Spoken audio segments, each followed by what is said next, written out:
चलिए जी, types of complex tissues in animals. ठीक है, तो कनेक्टिव टिश्यू में हमारे पास बहुत सारे एग्जाम्पल्स हैं। For example, bone, blood, ligament, tendon, cartilage, areolar and adipose, ये सब क्या हैं? Connective tissues. कनेक्टिव टिश्यूज क्या होते हैं? जो एक टिश्यू को दूसरे टिश्यू के साथ कनेक्ट करेगा, as the name says. Okay, so connective tissue consist of matrix. Matrix मतलब उनके अंदर कुछ ना कुछ होगा। It can be liquid, it can be solid. For example, blood is made up of liquid, तो ब्लड का जो मैट्रिक्स है दैट इज लिक्विड। ठीक है, बोन इज सॉलिड, तो बोन का जो मैट्रिक्स है वो सॉलिड है। मैट्रिक्स जरूर होगा, but matrix can be solid और लिक्विड, और it can be a jelly like substance. Okay जी। Now the cells are embedded in the matrix. बेटा जी, हम पढ़ रहे हैं tissue, and tissue is what? It is collection of cells. Cells can be same type or different type performing a specific function, है ना? तो जो सेल्स है वो किसके अंदर एम्बेडेड है? मैट्रिक्स के अंदर। फॉर एग्जाम्पल, अगर ये हमारी बोन है, ठीक है, अभी बोन जो है it is made up of phosphorus and calcium के सॉल्ट। इसके अंदर इसके बोन के सेल्स हैं जिसको आप बोलते हैं ऑस्टियोसाइट्स। ठीक है, ऐसे ही ब्लड जो है उसके अंदर क्या है बेटा जी? रेड ब्लड सेल्स हैं, वाइट ब्लड सेल्स हैं। ठीक है, वाइट ब्लड सेल्स के टाइप्स हैं। तो ब्लड के सेल्स को हम क्या बोलते हैं? लिम्फोसाइट्स। ठीक है, तो सिमिलरली जितने भी कनेक्टिव टिश्यूज हैं they contain matrix and cells are embedded in the matrix. Now the nature, density and amount of matrix differ depending on the function of a particular connective tissue. उस tissue का matrix का nature क्या होगा? Nature means मैंने अभी आपको बताया, solid है या लिक्विड है। डेंसिटी, अगर हम बोन और ब्लड को कंपेयर करें, कौन ज्यादा डेंस है? वो तो डेंसिटी वेरिएबल हो गया। अमाउंट ऑफ मैट्रिक्स कम है या ज्यादा है? फॉर एग्जाम्पल, अगर आप कंपेयर करोगे बेटा जी बोन, लिगामेंट और कार्टिलेज को या टेंडन को, ये सब हमारे स्केलेटन सिस्टम का पार्ट है। बट इन सब में जो अमाउंट ऑफ मैट्रिक्स है, डेंसिटी ऑफ मैट्रिक्स है, वो वेरी करती है। समझ में आ रहा है? सो कनेक्टिव टिश्यू में मैट्रिक्स है, मैट्रिक्स के अंदर सेल्स हैं, but matrix can B of different nature, density and amount. ना मैट्रिक्स जेली लाइक भी हो सकता है, फ्लूइड भी हो सकता है, डेंस भी हो सकता है एंड रिजिड भी हो सकता है। एग्जाम्पल, बोन के केस में the matrix is dense and rigid, whereas in case of blood it is fluid. Clear यहां तक? Now let us explain all these connective tissues one by one. Bone की बात करते हैं। Bone देखने में आपको ऐसी लगेगी, बट अगर आप बोन को प्रॉपरली स्टडी करोगे you can see the cell of bone. दिख रहा है? सो बोन क्या है? हमारा सपोर्टिंग फ्रेमवर्क, पूरी बॉडी को सपोर्ट करता है। इमेजिन करो बॉडी के अंदर अगर स्केलेटन ना हो तो ऐसे गिरे पड़े होंगे अमीबा की तरह, है ना? तो स्केलेटन क्या है? वो हमें एक फ्रेमवर्क दे रहा है, सपोर्ट दे रहा है। It also anchors the muscle and support the main organs of body. Muscles किसके साथ अटैच होते हैं? स्केलेटन के साथ। ठीक है, स्केलेटन बोन्स अपने आप नहीं हिल सकती हैं जब तक उसके साथ मसल्स अटैच नहीं होंगे, बिकॉज मसल्स के साथ हमारे न्यूरॉन्स अटैच होते हैं। आप जो सोचते हो, आपने सोचा मुझे उठ के चलना है, सो आपके थॉट प्रोसेस से एक्शन हो रहा है, बिकॉज आपने जब सोचा तो आपके नर्व सिस्टम ने उसको एग्जीक्यूट किया with the help of muscles and bones. ठीक है, सो मसल्स जो है वो बोन के साथ अटैच होंगी एंड दे विल एंड और क्या करता है स्केलेटन? ये आपके मेन ऑर्गन्स को सपोर्ट देता है। फॉर एग्जाम्पल, हमारे पास रिब केज है, और रिब केज के अंदर हमारा हार्ट, हमारे लंग्स इनक्लोज्ड हैं। हमारे पास स्कल है, स्कल के अंदर हमारा ब्रेन इनक्लोज्ड है। ठीक है, तो ये जो स्केलेटन है ये हमारी बॉडी के इंटरनल ऑर्गन्स को प्रोटेक्ट भी करता है। Again you very well know, bones are strong and non flexible tissue. Flexible तो नहीं होती है ना बोन्स, फ्लेक्सिबल मसल्स होती हैं, बोन्स नहीं होती है। ठीक है, bone cells are embedded in the hard matrix that are composed of calcium and phosphorus. ये पूरी दुनिया को पता है कि बोन में कैल्शियम है, ठीक है, बट कैल्शियम के साथ फास्फोरस भी उतना ही इंपॉर्टेंट है बोन को स्ट्रेंथ देने के लिए। ठीक है जी। तो ये जो पूरा येलो सा हमें पार्ट दिख रहा है, दिस इज मैट्रिक्स, और इसके अंदर जो आपको ये सर्कल सा दिख रहा है, these are bone cells also known as osteocytes. ठीक है, सेक कर दो फूट। Tanush, first two switches off कर दो बेटा। ब्लड क्या है? Blood is a fluid connective tissue. Connective tissue है बिकॉज दो टिश्यूज को कनेक्ट कर रहा है। Fluid because it is flowing. जो भी चीज फ्लो करती है दैट इज अ फ्लूइड। ठीक है। तो अगर आप यहाँ डायग्राम देख रहे हो, you can see erythrocytes, neutrophils, lymphocytes, eosinophils, platelets, monocytes, basophils, these are all cells present in the blood। तो वापस से टिश्यू की डेफिनेशन यही तो है, it is composed of same और different type of cells performing a specific function. So अब blood में मैट्रिक्स क्या है? Blood has a fluid matrix called plasma. आपका जो ब्लड है उसका बेस क्या है बेटा जी?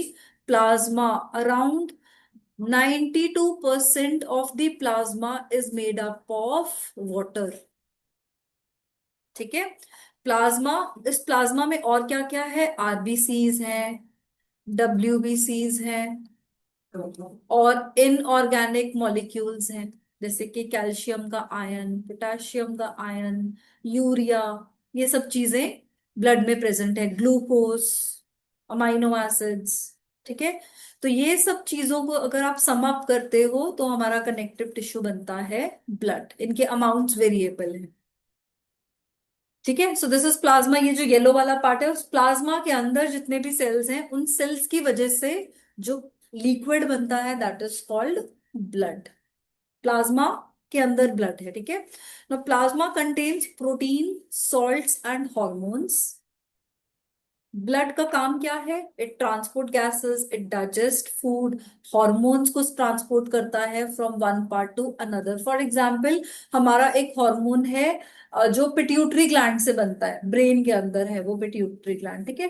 पिट्यूटरी ग्लैंड में बनता है, लेकिन उसकी फंक्शनिंग होती है ओवरी में। तो उसको पिट्यूटरी ग्लैंड से ओवरी तक जाना है ना काम करने के लिए। आप भी तो घर से यहाँ तक आते हो ना, तो ट्रांसपोर्ट होके आते हो ना, इस चीज के थ्रू आते हो। सिमिलरली हमारी बॉडी में जो ब्लड है वो हॉर्मोन्स को भी ट्रांसपोर्ट करता है। नहीं। The third type of connective tissue is ligament. अब लिगामेंट क्या है? It connects bone and is very elastic with considerable strength. ठीक है। तो लिगामेंट क्या है? जो बोन को और मसल को कनेक्ट कर। ठीक है। Ligament contains very little matrix and they serve to hold the structure together and keep them stable. अगर आप ये डायग्राम देखो, दिस इज द लिगामेंट। इसी को मार्क किया है ना लिगामेंट। और ये लिगामेंट ऐसा दिखता है। तो इसमें आपको ऐसा दिख रहा है, बहुत सारे क्रिस क्रॉस बन रहा है, एक दूसरे में पास हो रहे हैं। ठीक है। तो ये क्या है? स्ट्रेंथ देता है लिगामेंट। नेक्स्ट इज क्या?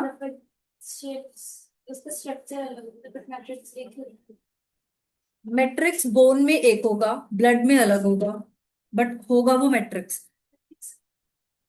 मैट्रिक्स के अंदर चीज होती है। अगर अभी हमने पढ़ा ना, मैट्रिक्स के अंदर क्या है? सेल एम्बेडेड है। तो मैट्रिक्स के अंदर सेल है, जैसे आपका पूरा जो बोन का स्ट्रक्चर है उसके अंदर मैट्रिक्स है, और मैट्रिक्स के अंदर सेल्स एम्बेडेड है, सेल्स है उसके अंदर। हाँ जी। एक मिनट करो। टेंडन्स क्या है? Again they are connective tissues, they connect muscle to the bone. ठीक है। तो मसल और बोन को आपस में कनेक्ट करता है tendon. They are fibrous and with great, जो भी चीज हमें स्ट्रेंथ देगी ना बॉडी को, वो हमेशा फाइब्रस होगी। फाइब्रस का मतलब उसका स्ट्रक्चर ऐसे लॉन्ग लॉन्ग होगा, लंबा होगा। ये इसको ऐसे क्रॉस किया है इसने। मसल ये देखो, यहाँ पे दिख रहा है आपको, ये मसल ऐसे जा रहा है, ये फिर मसल ऐसे जा रहा है। ठीक है। तो ये क्रिस क्रॉस करता है, because of criss cross they provide great strength but limited flexibility. अभी हमने लिगामेंट किया था, उसमें भी फ्लेक्सिबिलिटी थी, इसमें भी फ्लेक्सिबिलिटी है। So tendon serves to move the bone और स्ट्रक्चर। तो जो बोन्स मूव करती हैं आपकी, that is with the help of tendon. In human being, muscle of calf are attach to the heel bone. Calf का जो muscle है, काफ का है हमारा लेग में, है ना, outer part of the leg में। तो काफ का जो मसल है वो हील के साथ अटैच्ड है। आप एक्सरसाइज भी करते हो, हील उठाते हो, तो हम बोलते हैं काफ की एक्सरसाइज हो रही है। ठीक है। So this is why they are connected, ये रहा। ठीक है, देखो नीचे हील पे कनेक्टेड है। Then comes cartilage. कार्टिलेजेस क्या है? It cells are widely spaced, मतलब सेल्स के बीच में स्पेस है। They are away from each other. दिख रहा है आपको यहाँ डायग्राम? ये जो पूरा आपको पीछे वाइट सा दिख रहा है ना बेटा, ये पूरा मैट्रिक्स है, और मैट्रिक्स के अंदर सेल्स है। Can you see this? ठीक है। हाँ जी बोलो। कार्टिलेजेस पे थे। अगेन कनेक्टिव टिश्यू है तो मैट्रिक्स में होगा। ये तो बस याद कर लो कि जितने भी कनेक्टिव टिश्यूज हैं उनका कोई ना कोई मैट्रिक्स होगा ही होगा। सो कार्टिलेजेस जो है उनमें स्पेस होता है सेल्स के बीच में। They have solid matrix composed of protein and sugar. तो कार्टिलेजेस का जो मैट्रिक्स है वो किस चीज से बना है? प्रोटीन एंड शुगर से। And they smoothen the bone surface. आपके जो कान, ये जो पूरा ईयर का एरिया है ना, यहाँ बोन नहीं है ना, हल्का सा हार्ड फील होता है। अगर देखो तो ये हार्ड फील होगी ये चीज। यहाँ पे क्या है? Cartilages. And it is also present in the nose, year, trachea and latex. यहाँ पे हमारी बॉडी में कार्टिलेज प्रेजेंट होता है। ठीक है, फिफ्थ हो गया जी। Then comes areolar tissues. ये टिश्यूज कहाँ पे प्रेजेंट है? हमारे फेस पे। ठीक है। They are present between skin and the muscle.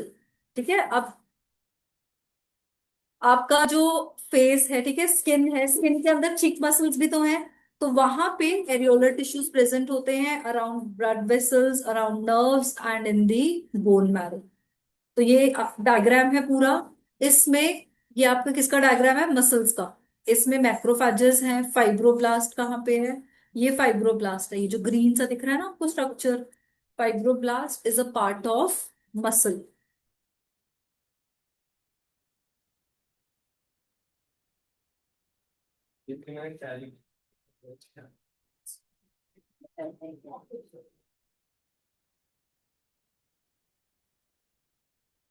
ये टिश्यू की रिपेयरिंग में हेल्प करते हैं। अंदर जो टिश्यू का वियर एंड टीयर चलता है उसकी रिपेयरिंग में हेल्प करते हैं।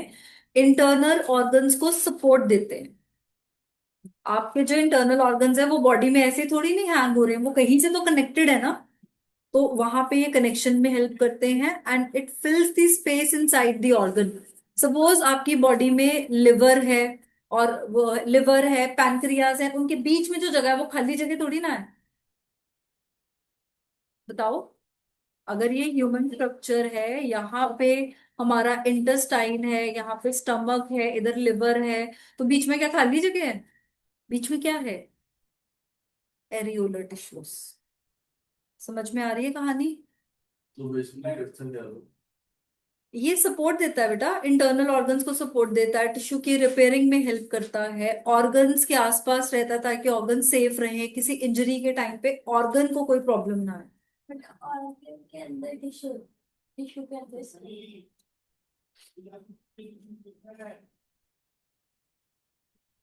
ऑर्गन के अंदर जो टिश्यू होता है वो तो उस ऑर्गन का टिश्यू है ना। जो लिवर के अंदर टिश्यू है वो लिवर का टिश्यू है, वो काम करेगा जो लिवर करेगा। लेकिन लिवर और पैनक्रिया के बीच में जो टिश्यू है वो लिवर का टिश्यू थोड़ी ना है। वो कौन सा टिश्यू है? लिवर के अंदर लिवर का टिश्यू है, पैनक्रिया के अंदर पैनक्रिया का टिश्यू है। और लिवर और पैनक्रिया के बीच में क्या है? खाली जगह। घूमने के लिए ला ला ला ला ला घूम घूम के आती हूँ। उसके बीच में है एरियोलर टिश्यू, जो आपके इंटरनल ऑर्गन्स को सपोर्ट देता है, उनमें रिपेयर करता है। कोई कुछ उनमें कुछ सेल्स ब्रेक हो गए तो नए सेल्स बना के देगा वहां। आ रहा है समझ में? उसका काम ही यही है कि वो गैप फिल करेगा, फ्लेक्सिबिलिटी देगा। तो कंबाइन क्यों करेगा? और कौन सा टिश्यू किसके साथ कंबाइन होता है?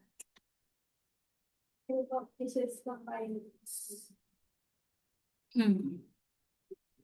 एक चीज सोच रहा हूँ ना। एक मिनट रुक जाओ। एडिपोज टिश्यूज ये कहाँ पे होते हैं? स्किल। कहाँ होते हैं आराध्या? और कहाँ होते हैं? अभी तो बोला मैम आपने इंटरनल ऑर्गन्स के बीच में एरियोलर टिश्यूज होते हैं, अब आप बोल रहे हो एडिपोज टिश्यू होते हैं, ऐसे कैसे हो सकता है ना? तो जरूरी नहीं है कि एक ही टाइप ऑफ टिश्यू होगा, एक से ज्यादा टाइप ऑफ टिश्यूज भी तो हो सकते हैं ना। ठीक है आपकी, अगर स्किन की ही बात करें हम, सिर्फ स्किन की, skin is also a tissue. Skin की ही 7-8 लेयर्स होती हैं। आपको अगर कट लग जाए, छोटा कट, छोटी चोट लग जाए तो हल्का सा कट लगेगा, और अगर डीप कट लग जाए तो बड़ा लगेगा ना। दोनों सेम कट्स क्यों नहीं लगते हैं? बिकॉज अगर छोटा कट लग रहा है इसका मतलब शायद फर्स्ट लेयर ही रप्चर हो रही है। बट अगर ज्यादा चोट लग गई है, सारी लेयर्स रप्चर हो गई हैं, तो इंटरनल ऑर्गन्स तक भी इंजरी हो जाती है ना? तो लेयर्स होती हैं, ऐसे ही अलग अलग टिश्यूज होते हैं, एक ही टिश्यू थोड़ी ना होगा। ठीक है। So adipose tissues are found below the skin and between the internal organs. ये सेल्स जो हैं they are filled with fat globules. आपको दिख रहा है ये येलो येलो सा, ये फैट है। तो एडिपोज टिश्यू का काम क्या है? They store fat in the body. हम बोलते हैं ना बॉडी में फैट इंक्रीज हो गया, तो वो फैट कहाँ जाके इकट्ठा हो रहा है? एडिपोज टिश्यूज में। एरियोलर टिश्यू है। हाँ। हाँ ऐसे ही है। तो फिर अगर किसी ऑर्गन को रिपेयर चाहिए अपना एरियोलर टिश्यू, क्या किसी ऑर्गन को रिपेयर चाहिए होगा तो एरियोलर टिश्यू कुछ नहीं। Due to the storage of the fat it acts as insulator. अब ये जो एडिपोज टिश्यू है इसका काम फैट स्टोरेज तो है, बिकॉज ये फैट स्टोर करता है, it also behave as insulator. Insulator क्या होता है? बोलो। जिसमें से हीट पास नहीं कर सकती। तो इंसुलेटर जो है वो बॉडी को वार्म रखते हैं। तो जितने भी पोलर एरिया के एनिमल्स हैं, पोलर बियर है, इनकी बॉडी में बहुत सारा फैट होता है, बहुत सारा एडिपोज टिश्यू होता है, ताकि इनकी बॉडी में इंसुलेशन रहे, इनको ठंड ना लगे, बॉडी में हीट ट्रैप रहे। ठीक है, prevent loss of heat and prevent from, अगर बॉडी से हीट लॉस नहीं होगा तो ऑब्वियसली कोल्ड भी नहीं लगेगा।